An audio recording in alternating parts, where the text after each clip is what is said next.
Now I want to focus on one specific industry, restaurants, hospitality, and bring in a dear friend of mine, Tom Colicchio, chef and owner of Crafted Hospitality with restaurants in New York, LA, and Vegas. He's also, of course, the head judge on Bravo's Top Chef. Tom, for the last year, you and I, let's be honest, have not had one single positive conversation. Your industry saw an enormous amount of job loss. But here we are. The American Rescue Plan included $28 billion for restaurants. We are seeing bars and restaurants hire back people in droves. How are things going? Well, Stephanie, first off, thanks for having me on it. And thanks for having me on, throughout the last year and for your constant reporting on the plight of restaurants. Your voice definitely helped get us where we are right now. And, we're starting to see a light at the end of the tunnel. Restaurants are starting to open up. We're starting to hire people back. And we had a great jobs report, as you just mentioned. But restaurant workers are still, it's about 1.8 million are still unemployed. So we have a long way to go. But what really is going to sort of flip the switch here is when people feel that they're safe going out. I think the CDC, their comments on vaccinated people can't pass the pandemic or pass the disease on was really, really helpful. I think as we see more and more people get fully vaccinated, they'll start coming out to restaurants. But that's what's missing right now. Even at 50%, we're not full yet, especially Tuesday, Wednesday, Thursday. It's still a little soft. Weekends get busier, but we're getting there. You mentioned in a previous piece that we are struggling to find people who want to work, not because they want to stay home. It's because they left the city. A lot of my cooks, they couldn't afford the rents anymore. They packed up, they moved back in with their parents. And so getting them back here is becoming a bit of a problem. But it's starting to feel somewhat normalized. We're getting there.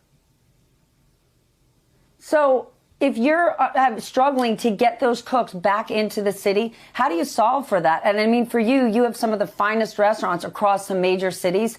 What is that doing for small restaurant owners out there? Because we do see headlines across the country, restaurant owners saying they're struggling to find workers for a number of reasons. How do you solve that?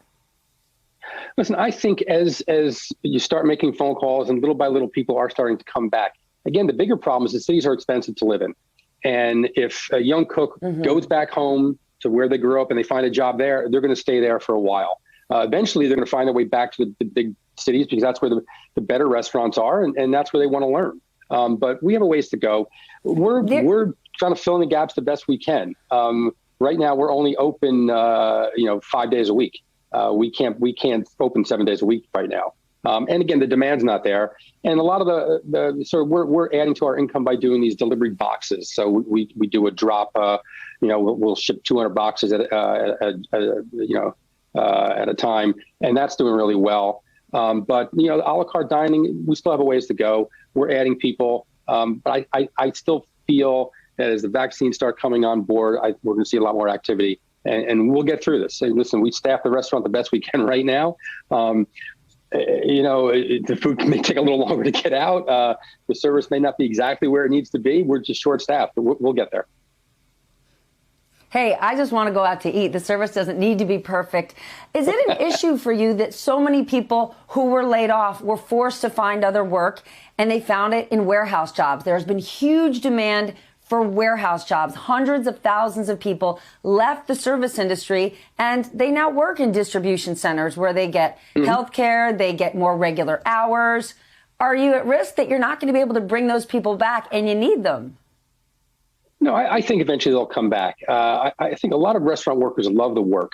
And it's monotonous work in a warehouse. Listen, we offer healthcare benefits. We have paid time off. New York City, our minimum is $15 an hour. My cooks are all getting, a lot more than that. We may have to increase our rates, and that's fine. It's interesting because you would think in a market where there are so many people unemployed that it would be, it would put a lot of pressure on bringing wages down. But we're seeing the opposite, which is actually pretty good. Listen, we feel that if we raise our rates, we can get better qualified people, we have some elasticity in our pricing in sort of high-end restaurants. It's those middle-end restaurants, the mom and pops, that they don't have that elasticity. They're going to probably struggle. But listen, the good news is as you mentioned, we got $28.6 billion that's going to get pumped through restaurants. We're going to get to pay our bills. We're going to get to pay our back rent, bring workers back, and stay open and make sure that we actually start thriving for at least the next year. And that's what's going to sort of get us to hire more people back. I mean, I'm going to hire people back that I really don't even need at this point because, we have to. The one feature of the Restaurant Act money is money has to be spent by the end of the year. And so whatever money we take in, it has to get out the door. One way to get the money out the door is paying people. So listen, I still think there's a light at the end of the tunnel. We have some structural issues to deal with. We're going to get through this. I'm feeling better every single day. When people get paid, they put that money back into the economy, and we all grow. Tom, always good to see you. Thank you for joining me this morning. Pleasure.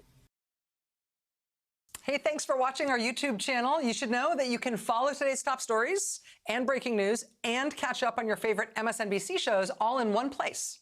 Download the NBC News app today.